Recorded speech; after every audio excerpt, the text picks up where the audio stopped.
जहाँ तक इस जबर और घुटन की फिजा की बात है, तो मैं इस जर्नैलों को कहती हूँ, मैं आर्मी चीफ से कहती हूँ कि तुम लोग इस जबर को, रियासती जबर को इस्तेमाल करके वकला के ऊपर और निहत्ते शहरियों के ऊपर तुम समझते हो कि तुम बड़े कामयाब हो। अगर कोई ऐसी गलतफहमी है तो आ जाओ, फिर आओ लड़ो, हमारी किसी खातून के सामने इलेक्शन लड़ लो। तुम्हें तो वैसे भी किसी ने नहीं पूछना, ना कोई इतराज लगना है, कागज भी पास हो जाएंगे, सब तुम्हारे सिस्टम तुम्हारे साथ है। लेकिन आप पब्लिक के अंदर, और मैं तुम्हें चैलेंज करती हूँ कि चाहे आ जाए आर्मी चीफ, करे किसी वकील से मुकाबला, लड़ो इलेक्शन, तुम्हें पता चलेगा कि तुम कितने पानी में हो।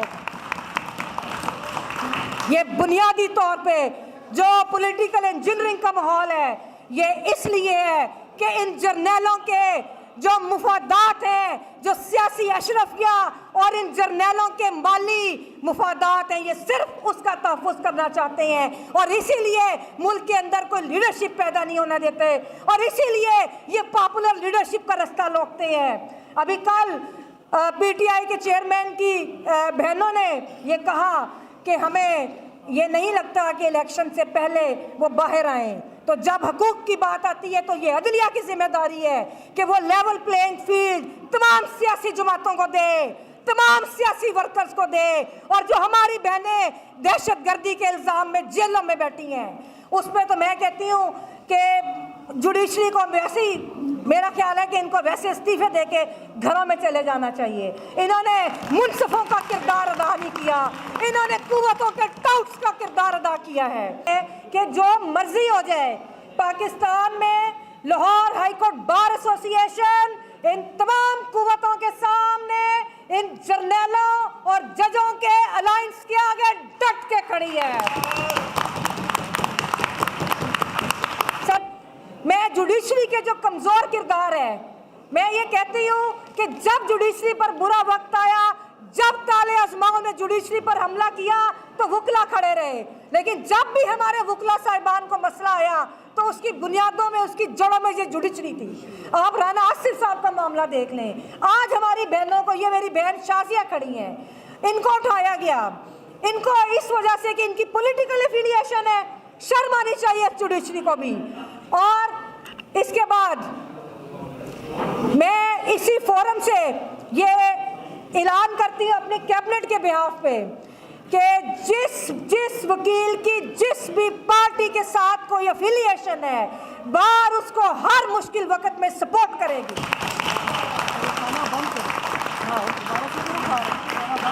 और ये जो किसी खुफिया कुव्वतों के कहने पर हमारे वकला के साथ ज्यादती कर रहे हैं, हम इसके खिलाफ एहतजाज भी करते हैं और हम इसमें मजीद सख्ती लाएंगे और हमारी अब रैलीज भी निकलेंगी। बाकी आज आप देखें ये करते क्या हैं। चीफ जस्टिस पाकिस्तान को हमने बारहा कहा कि आप ये नोटिस लें कि किस तरह अब्यूज ऑफ पावर हो रही है, किस तरह abuse of process of law हो रहा है कि आप एक केस में जमानत होती है, उनको दूसरे केस में उठाते हैं, फिर दूसरे जब केसेस ख़त्म हो गए, ये जो नामालूम एफआईआर वाले ये एक वतीरा बना हुआ है, इसको तब्दील करना चाहिए जुडिशरी को। और नामालूम एफआईआर में हमारी बहनों के नाम, उसके बाद बच्चों के नाम, सियासी वर्कर्स के नाम, उन शहरियों के नाम जो गरीब उधर चिप्स बेचने गए थे, वो 6-6 माह से जेलों में पड़े हैं। फिर उसके बाद क्या होता है, जब उधर से आ जाते हैं तो फिर ये एमपीओ में पकड़ लेती हैं। इससे ज़्यादा क्या लॉ का ये इसका मजाक उड़ाएंगे। और उसके बाद जो अदलिया कर रही है कि नीचे बेल्स लगती हैं, उसका रिकॉर्ड हाई कोर्ट में ले आते हैं, हाई कोर्ट में केस 10-10 फिक्स कर देते हैं 2-3 बेंचेस में, और उसके बाद यहाँ पे केसेस एडजर्न हो जाते हैं, वहाँ पे बेलें नहीं सुनी जाती गरीब लोगों की, इस वजह से कि उनका रिकॉर्ड गायब है। फिर कभी आपका प्रोसिक्यूटर छुट्टी पे चला जाता है, जो स्पेशल प्रोसिक्यूटर है। ये क्या निज़ाम है? ये अदलिया सहूलतकार बनी हुई है। गरीब और मासूम शहरियों की, सियासी वर्कर्स की आप जमानतों के ऊपर फैसला नहीं कर सकते। आप कारकर्दगी के लिहाज से दुनिया के आखिरी नंबर्स पे हैं। और अपने पार्क्स एंड प्रिविलेजेस के लिहाज से आप दूसरे तीसरे नंबर पे हैं। तो मैं चीफ जस्टिस साहब से ये दरख्वास्त करूंगी, चीफ जस्टिस पाकिस्तान से, जो इस वक्त एक बड़े निज़ाम की बात कर रहे हैं, जो साबक एक धरने के पीछे जो एजेंसियां थी बहुत अच्छा वो करें, लेकिन जो आज के डिक्टेटर है उसका रास्ता किसने रोकना है। तो मैं चीफ साहब से कहूंगी कि आप इसी चीज़ पर सुओ मोटो ले लें, आप सुओ मोटो लें कि ये क्या हो रहा है, किस तरह अब्यूज़ ऑफ प्रोसेस हो रहा है। और आखिर में मेरे वकला साहिबान के साथ अगर अब इन्होंने इस तरह किया तो हम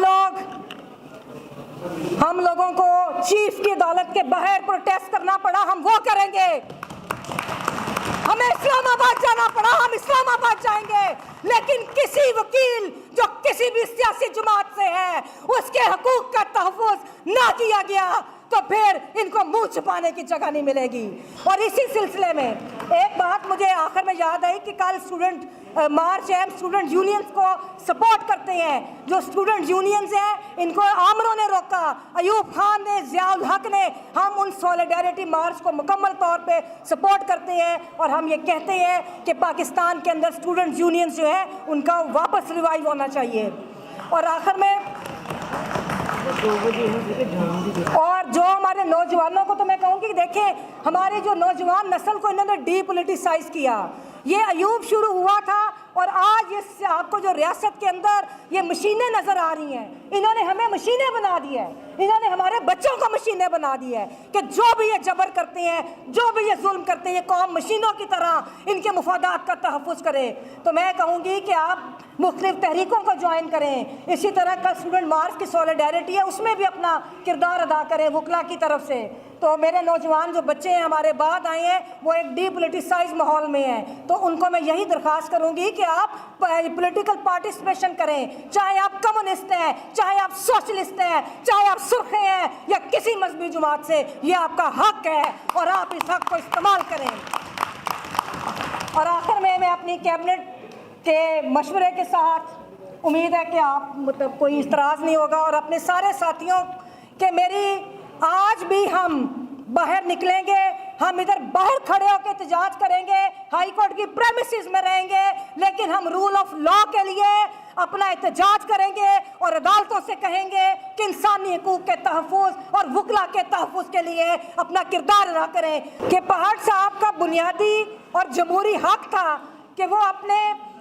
उधर जलसा करते, उनकी वाबस्तगी पीटीआई से है, ये उनका आर्टिकल 17 के तहत उनका बुनियादी हक है और उन्होंने जलसा किया। और जब उन्होंने अपने घर में कॉर्नर मीटिंग की तो उसकी पादाश में उनकी पूरी फैमिली को उठा लिया गया। मैं उनकी सबसे पहले अपनी बार से भी पहले मैं उनकी बेटी को खराजे तहसीन पेश करती हूँ कि जैसे वो अपने वालिद साहब के साथ खड़ी रही, इसी तनाजुर में